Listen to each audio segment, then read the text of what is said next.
இப்படியெல்லாம் இந்த சினிமாவில் கொண்டாடப்பட வேண்டிய விஷயங்கள் ஏராளம் இருக்கு. ஆனால் இந்த படத்தில் ஒரு புதுமையான விஷயம் என்ன அப்படின்னு கேட்டால், மணிரத்னம் சாருடைய ஸ்க்ரீன் பிளே.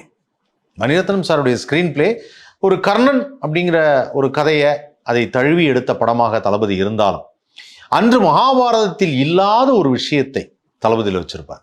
அதுதான் இந்த படத்துடைய speciality. That is, Kunti Devi கர்ணனை பார்த்து கேட்பாங்க, இந்த மாதிரி போரில் நீ துரியோதனனுக்கு சப்போர்ட் பண்ணுற. குந்தி தேவிக்கு தெரியும் தான் பையன் கர்ணனுக்கு தெரியும் அவங்க தான் அம்மான்னு, சப்போர்ட் பண்ணுற, உன்னால் அர்ஜுனனுக்கு எதுவும் ஆயிடக்கூடாது அப்படின்னு சொல்லி அந்த இதை நீ பார்த்துக்கணும் அப்படின்னு சொல்லிட்டு வரத்தை வாங்கிட்டு போயிடுவான். இதுதான் மகாபாரதத்தில் நடந்தது.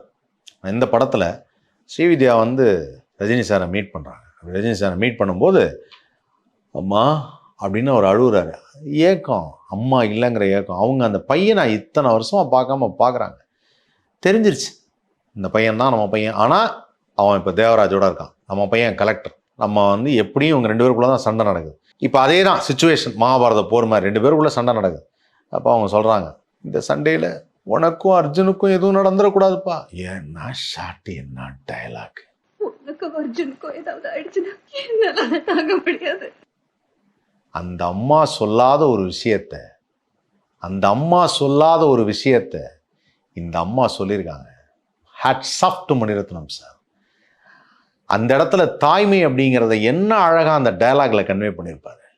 That's wonderful. அதே மாதிரி இந்த படத்துடைய எண்டில், சரி ஓகே சத்தியம் வாங்கிட்டாங்க, உன்னால் அர்ஜுனுக்கு எதுவும் ஆகாது, உனக்கும் எதுவும் ஆகக்கூடாது, பார்த்துக்கப்பா 2 பேரும் எனக்கு வேணும் சொல்லிட்டாங்க. சொல்லி முடியும். அடுத்த ஷாட்டு,